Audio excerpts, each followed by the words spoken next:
ಓಂ ಶ್ರೀ ಗುರು ಬಸವಲಿಂಗಾಯ ನಮಃ. ಕಂಡ ಭಕ್ತರಿಗೆ ಕೈಮುಗಿಯುವ ಆತನೇ ಭಕ್ತ.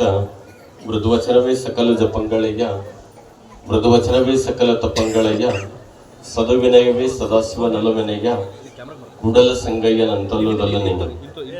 ಪ್ರಥಮದಲ್ಲಿ ಬಸವಾದೀಶ್ವರ ಶರಣರನ್ನು ಎನ್ನ ಹೃದಯ ಮಂದಿರದಲ್ಲಿ ಸ್ಮರಣೆ ಮಾಡಿ, ಪಂಚಾಚಾರ್ಯರನ್ನು ಎನ್ನ ಹೃದಯ ಮಂದಿರದಲ್ಲಿ ಸ್ಮರಣೆ ಮಾಡಿ, ಹಾನಗಲ ಗುರುಕುಮಾರ ಶಿವಯೋಗಿಯನ್ನು ಎನ್ನ ಹೃದಯ ಮಂದಿರದಲ್ಲಿ ಸ್ಮರಣೆ ಮಾಡಿ, ಈ ನಾಡಿಗೆ ಬೆಳಕಾಗಿ ಹೋಗಿರುವಂತಹ ಕುಂದಗೋಳದ ಮಹಾತಪಸ್ವಿ, ನನ್ನ ಬಹಳಿನ ಜ್ಯೋತಿಯಾಗಿರುವಂತಹ ಲಿಂಗೈಕ್ಯ ಬಸವಣ್ಣಜ್ಜನವರನ್ನು ನನ್ನ ಹೃದಯ ಮಂದಿರದಲ್ಲಿ ಸ್ಮರಣೆ ಮಾಡಿ, ಅಂತೂರು ಬೆಂತೂರು ಗ್ರಾಮದ ಆರಾಧ್ಯ ದೇವರು, ಈ ಭಾಗದ ನಡೆದಾಡುವ ದೇವರೆಂದೇ ಪ್ರಖ್ಯಾತಿ ಹೊಂದಿರುವಂತ ಮಹಾತಪಸ್ವಿ, 33 ದಿನಗಳ ಪರ್ಯಂತರವಾಗಿ ಅಭೂತಪೂರ್ವವಾಗಿರುವಂತ ಕರ್ನಾಟಕಕ್ಕೆ ಒಂದು ಅದ್ಭುತ ಶಕ್ತಿಯಾಗಿ ಇವತ್ತಿನ ದಿವಸ ನಿಮ್ಮನ್ನ ಎಲ್ಲರನ್ನೂ ಕೂಡ ಆಶೀರ್ವದಿಸ್ತಾ ಇರುವಂತ ಶಟಸ್ಥಲ ಬ್ರಹ್ಮಿ ರಾಚೋಟೇಶ್ವರ ಮಹಾಸ್ವಾಮಿಗಳು, ಅಂತೂರು ಬೆಂತೂರಿನ ಪರಮ ಪೂಜ್ಯರು, ಬಹಳಷ್ಟು ತಮ್ಮದೇ ಆಗಿರುವಂತ ಅದ್ಭುತ ತಪಸ್ಸಿನ ಶಕ್ತಿಯಿಂದ ಕರ್ತೃ ಬೂದೀಶ್ವರನ ಒಂದು ಹೆಸರನ್ನು ಇವತ್ತಿನ ದಿವಸ ಕರ್ನಾಟಕದ ಮೂಲೆಗಳಲ್ಲಿ ಇವತ್ತಿನ ದಿವಸ ಬಿತ್ತರಿಸಿ, ನಿಮ್ಮೂರಿನ ಕೀರ್ತಿ ಪತಾಕೆಯನ್ನು ಕರ್ನಾಟಕದ ಮೂಲೆಗಳಲ್ಲಿ ಬಿತ್ತರಿಸುವಂತ ಪೂಜ್ಯರಿಗೊಂದು ಕೈ ಮೇಲೆತ್ತಿ ಜೋರಾದ ಚಪ್ಪಾಳೆಯನ್ನು ಎಲ್ಲರೂ ಚಪ್ಪಾಳೆ ತಟ್ಟಿದ್ದಾರೆ. ಬಹಳಷ್ಟು ಅದ್ಭುತವಾಗಿರುವಂತ ಒಂದು ಶಕ್ತಿ ಪೀಠ ಅದು. ಅಂತಹ ಪರಮ ಪೂಜ್ಯರ ಕಾರ್ಯಕ್ರಮಕ್ಕೆ ಇವತ್ತಿನ ದಿವಸ ಸಮಾರಂಭದ ಕಾರ್ಯಕ್ರಮದಲ್ಲಿ 4-5 ದಿನಗಳ ಪರ್ಯಂತರವಾಗಿ ನಮ್ಮ ಗವಿಮಠದ ನವಲಗುಂದ ಗವಿಮಠದ ಪೂಜ್ಯರು ಅವರ ಜೊತೆ ಪಾದಯಾತ್ರೆಯಲ್ಲೂ ಕೂಡ ಇವತ್ತಿನ ದಿವಸ ಪಾಲ್ಗೊಂಡು ಈ ಕಾರ್ಯಕ್ರಮಕ್ಕೆ ಶಕ್ತಿಯನ್ನು ತುಂಬುವಂತ ಒಂದು ಪ್ರಯತ್ನವನ್ನು ನಮ್ಮ ಗವಿಮಠದ ಪೂಜ್ಯರು ಶ್ರೀಮನ್ನಿರಂಜನ ಪ್ರಣವ ಸ್ವರೂಪಿ ಬಸವಲಿಂಗ ಮಹಾಸ್ವಾಮಿಗಳು ಕೂಡ ಈ ಕಾರ್ಯಕ್ರಮದಲ್ಲಿ ಪಾಲ್ಗೊಂಡಿದ್ದಾರೆ. ಅವರಿಗೂ ಕೂಡ ಅನಂತ ಶರಣಾರ್ಥಿಗಳನ್ನು ಹೇಳಿ, ವಿಶೇಷವಾಗಿ ಕಾರ್ಯಕ್ರಮದ ವೇದಿಕೆ ಮೇಲೆ ಆಶೀನರಾಗಿರುವಂತ ನಮ್ಮ ನಮ್ಮ ಶಿವಕುಮಾರ ಮಹಾಸ್ವಾಮಿಗಳು, ನಮ್ಮ ಅಣ್ಣಿಗೇರಿ ದಾಸೋಹ ಮಠದ ಪೂಜ್ಯರು, ಅದರ ಜೊತೆ ವಿಶೇಷವಾಗಿರುವಂತ ನಮ್ಮ ಈ ಭಾಗದ ಶಿಕ್ಷಣ ಕ್ರಾಂತಿಯನ್ನು ಮಾಡಿರುವಂತ ಮಠ ನಮ್ಮ ಗುದ್ದನೇಶ್ವರ ಮಠದ ಪ್ರಭು ಲಿಂಗ ಮಹಾಸ್ವಾಮಿಗಳು, ಬಹಳ ಅವರು ವೈರಾಗ್ಯ ಮೂರ್ತಿಗಳು, ಅವರು ಒಳ್ಳೆ ತಪಸ್ವಿಗಳು. ಅಂತಹ ಪ್ರಮುಖ ಪೂಜ್ಯರು ಕೂಡ ಈ ಕಾರ್ಯಕ್ರಮದ ವೇದಿಕೆ ಮೇಲೆ ಆಶ್ರಯರಾಗಿದ್ದಾರೆ. ಅವರಿಗೂ ಕೂಡ ಅನಂತ ಶರಣಾರ್ಥಿಗಳನ್ನು ಸಮರ್ಪಣೆ ಮಾಡಿ, ವಿಶೇಷವಾಗಿ ಕಾರ್ಯಕ್ರಮದಲ್ಲಿ ಉಳಿವಿಯಿಂದ ಬಂದ ನೋಡಿ, ಉಳಿವಿ ಅರ್ಚಕ ಒಂದು ನಿಮಿಷ ಕೂಡ ಬಿಡುವಿಲ್ಲ. ಆ ಅಜ್ಜನ ಶಕ್ತಿ ಹೆಂಗ್ ಕರೆಸೈತೆ ನೋಡು. ಉಳಿವಿಯಿಂದ ಇವತ್ತಿನ ದಿವಸ ಅರ್ಚಕರು, ಶಾಸ್ತ್ರಿಗಳು ಕೂಡ ಈ ಕಾರ್ಯಕ್ರಮದಲ್ಲಿ ಪಾಲ್ಗೊಂಡಿದ್ದಾರೆ. ವಿಶೇಷವಾಗಿ ಈ ಕಾರ್ಯಕ್ರಮದಲ್ಲಿ ಬಸವ ಪುರಾಣವನ್ನು ಅಚ್ಚುಕಟ್ಟಾಗಿ ನೆರವೇರಿಸಿ ಈ ಕಾರ್ಯಕ್ರಮಕ್ಕೆ ಒಂದು ಶಕ್ತಿ ತುಂಬಿರುವಂತವರು ಮಡಿವಾಳ ಶಾಸ್ತ್ರಿಗಳು, ಬಹಳ ಒಳ್ಳೆ ವಾಗ್ಮಿಗಳು. ಅವರು ಕೂಡ ಈ ಕಾರ್ಯಕ್ರಮದಲ್ಲಿ ಬಹಳ ಒಂದು ತಮ್ಮದೇ ಆಗಿರುವಂತ ಸೇವೆಯನ್ನು ಮಾಡಿದ್ದಾರೆ. ಅವರಿಗೂ ಕೂಡ ಅನಂತ ಶರಣಾರ್ಥಿಗಳನ್ನು ಸಮರ್ಪಣೆ ಮಾಡಿ, ತಾವೆಲ್ಲ ವಿಶೇಷವಾಗಿ ಕರ್ನಾಟಕದ ಮೂಲೆಗಳಲ್ಲಿ ಕೂಡ ಇವತ್ತಿನ ದಿವಸ ನಿಮ್ಮೂರಿನಲ್ಲಿ ಬಂದು ಹೋಗಿದ್ದಾರೆ ಎಲ್ಲ ಜನಸ್ತೋಮ. ಅದರ ಜೊತೆ ನಮ್ಮ ಅಂತೂರು ಬೆಂತೂರು ಎಲ್ಲ ಭಕ್ತರು ಇವತ್ತಿನ ದಿವಸ ಬಹಳ ಮಂತ್ರ ಮುಗ್ಧರಾಗಿರಿ. ನೀವೆಲ್ಲರೂ ಕೂಡ ಇವತ್ತಿನ ದಿವಸ ಬಹಳಷ್ಟು ಭಕ್ತಿ ಭಾವದಿಂದ ಅಜ್ಜನ ಸೇವೆಯನ್ನು ಮಾಡ್ರಿ. ಗುರು ಸೇವೆ ಬಹಳ ಮುಖ್ಯ. ಗುರು ಸೇವೆಯನ್ನು ನೀವೆಲ್ಲ ಅಭೂತಪೂರ್ವವಾಗಿ ಮಾಡಿದ್ರಿ. ಮೊನ್ನೆ ತಾನು ನಾನು ನೋಡಿದೆ, ಪಾದಯಾತ್ರೆಗೆ ಹೋಗಿದ್ದೆ.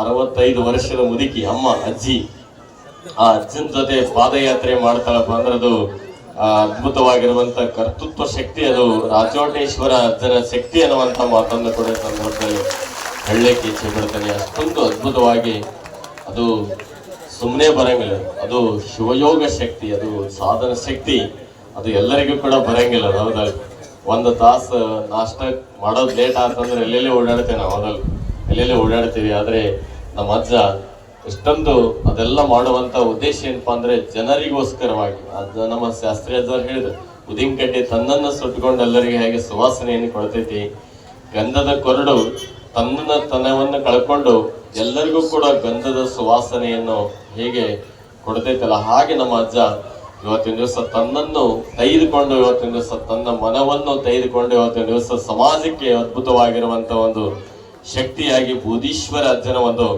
ಹೆಸರನ್ನು ಇವತ್ತಿನ ದಿವಸ ಅಜರಾಮರವಾಗಿ, ಹೇಗೆ ಸೂರ್ಯ ಚಂದ್ರರು ಹೇಗೆ ಶಾಶ್ವತನೇ, ಅದು ಬೂದೀಶ್ವರ ಅಜ್ಜನ ರಾಚೋಟೇಶ್ವರ ಅಜ್ಜನ ಹೆಸರು ಕೂಡ ಶಾಶ್ವತ ಅನ್ನುವಂತ ನಿಟ್ಟಿನಲ್ಲಿ ಅವರು ಮಾಡಿರುವಂತಹ ಸಾಧನೆ ಅದು ಅಭೂತಪೂರ್ವ ಅನ್ನುವಂತ ಮಾತನ್ನು ಕೂಡ ಈ ಸಂದರ್ಭದಲ್ಲಿ ಹೇಳಲಿಕ್ಕೆ ಇಚ್ಛೆ ಪಡ್ತೇನೆ. ನಾವೆಲ್ಲರೂ ಕೂಡ ಆ ಅದ್ಭುತ ಅಂತ ಹೇಳ್ತಾರೆ, 8 ಅದ್ಭುತಗಳು ಅಂತ ಹೇಳ್ತಾರೆ. ಆದ್ರೆ ಮತ್ತೊಂದು ಅದ್ಭುತ ಎಲ್ಲಿ ನಡೆದಿದೆ ಅಂದ್ರೆ ಅದು ಅಂತೂರು ಬಂತೂರಿನ ರಾಚೋಟೇಶ್ವರ ಅಜ್ಜನ ಒಂದು ತಪಸ್ಸಿನ ಶಕ್ತಿಯಿಂದ ಅದು 9ನೇ ಅದ್ಭುತ ನಡೆದಿದೆ ಅನ್ನುವಂತ ಮಾತನ್ನು ಈ ಸಂದರ್ಭದಲ್ಲಿ ಪ್ರಾಂಜನ ಮನಸ್ಸಲ್ಲಿ ಹೇಳಲಿಕ್ಕೆ ಇಚ್ಛೆ ಪಡ್ತೇನೆ. ನಾವೆಲ್ಲರೂ ಕೂಡ ಇವತ್ತಿನ ದಿವಸ ಆ ಅಜ್ಜನ ಭಕ್ತರಾಗಿ ನೋಡ್ರಿ, ಉಳಿವಿ ಒಳಗ ಯಾರು ಕೂಡ ಜಾತಿ ಹೀನನ ಮನೆಯ ಜ್ಯೋತಿ ತಾಹೀನವೇ, ಜಾತಿ ವಿಜಾತಿ ಏನ ಬೇಡ, ದೇವ ನೊಲಿದಾತನೇ ಜಾತ ಸರ್ವಜ್ಞ ಅಂತ ಸರ್ವಜ್ಞ ಹೇಳ್ಯಾರ ಜನ. ಬಹಳ ವರ್ಷ ಹಿಂದೆ ಹೇಳ್ಯಾರ. ಅದನ್ನ ಚಾಚು ತಪ್ಪದೆ ನಡೆಸಿರುವಂತ ಒಂದು ಕೀರ್ತಿ ಅದು ನಮ್ಮ ರಾಚೋಟೇಶ್ವರ ಅಜ್ಜನಲ್ಲಿ ಇದೆ ಅನ್ನುವುದಕ್ಕೆ ಉಳಿವು ಒಳಗೆ 500,000 ಮಂದಿಗೆ 500,000 ಜನಸಂಖ್ಯೆಯರಿಗೆ ಎಲ್ಲರಿಗೂ ಕೂಡ ವಿಭೂತಿ ಧಾರಣೆ ಮುಸ್ಲಿಂ ಜನ ಸಹಿತ ವಿಭೂತಿ ಹಚ್ಕೊಂಡ್ರು. ತಾಯಿ ವಿಭೂತಿ ಹಚ್ಕೊಂಡ್ರು, ಲಿಂಗ ಹಾಕೊಂಡ್ರು, ರುದ್ರಾಕ್ಷಿ ಹಾಕೊಂಡ್ರು. ಇದು ಸುಮ್ಮನೆ ಬರಂಗಿಲ್ಲ. ಯಾರು ಬೇರೆ ಸ್ವಾಮಿಗಳು ಬಂದು ಮುಸ್ಲಿಂ ಸಮಾಜದವರಿಗೆ ಲಿಂಗ ಹಾಕ್ತಾರೆ ಬರ ಅಂದ್ರೆ ಹೋಗೋ ಅಜ್ಜ ಅಂತ ತಿಳ್ಕೊಂಡು ಹೇಳ್ತಾರೆ. ಆದ್ರೆ ಬೂದಿ ಸ್ವಾಮಿಗಳು ನಮ್ಮ ರಾಚೋಟೇಶ್ವರ ಅಜ್ಜ ಒಂದು ಲಿಂಗ ದೀಕ್ಷೆ ಕೊಡ್ತೇನೆ ಅಂತ ತಿಳ್ಕೊಂಡು ಒಂದು ಮಾತು ಹೇಳಿಬಿಟ್ರೆ ಸಾಕು, 1000 ಸಂಖ್ಯೆಯಲ್ಲಿ ಲಿಂಗ ದೀಕ್ಷೆಯನ್ನು ತೆಗೆದುಕೊಂಡಿರುವಂತ ಒಂದು ಶಕ್ತಿ ಅದು ನಮ್ಮ ರಾಚೋಟೇಶ್ವರ ಶ್ರೀಗಳದ್ದಾಗಿದೆ ಅನ್ನುವಂತ ಮಾತನ್ನು ಕೂಡ ಈ ಸಂದರ್ಭದಲ್ಲಿ ಹೇಳಲಿಕ್ಕೆ ಇಚ್ಛೆ ಪಡ್ತೇನೆ. ನಾನು ಹುಲಕೊಪ್ಪ ಅಂತಲ್ಲಿ ಹೋಗಿದ್ದೆ ಪಾದಯಾತ್ರೆಗೆ. ಅವಾಗ ಅವರಿಗೆ 2 ಆ ಕಡೆ ಈ ಕಡೆ ಕೈ ಹಿಡ್ಕೊಂಡು ನಡೆಸ್ತಾ ಇದ್ದಾರೆ ನೋಡ್ರಿ.